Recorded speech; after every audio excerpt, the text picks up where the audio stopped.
Kisnong jong iru kidon napok joka lah kiwei kepau bom dondore ndrei hanga hite ngamla kon depan pau ya kecing siang tam isnong ajong hang nikeng idon iyeng barendor tam jong inai ibalakon lakha bat pensan penrang ba yang nang ni la sandur ya kecing hikai tipriu tiplai nadu bangadang kena leng bagi kanatang bat ki puriskam da inairan ipara ki kinyi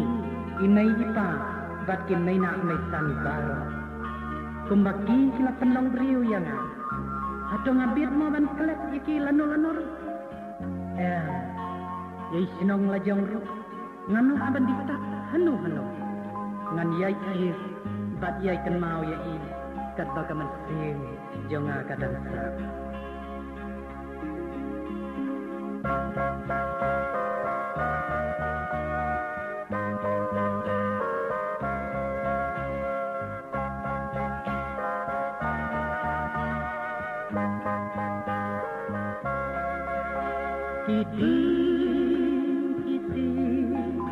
senting gitu hangne ini pogai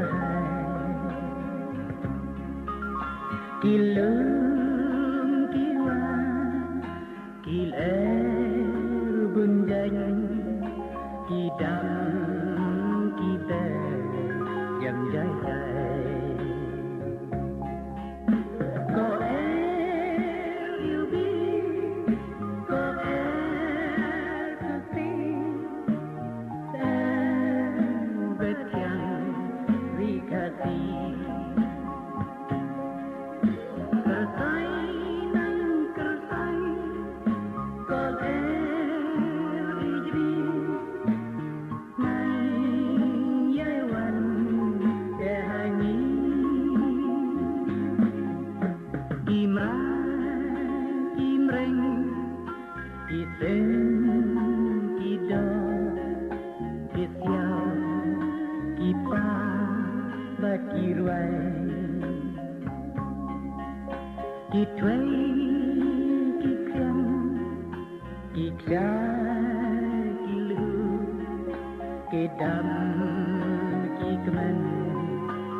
Miraga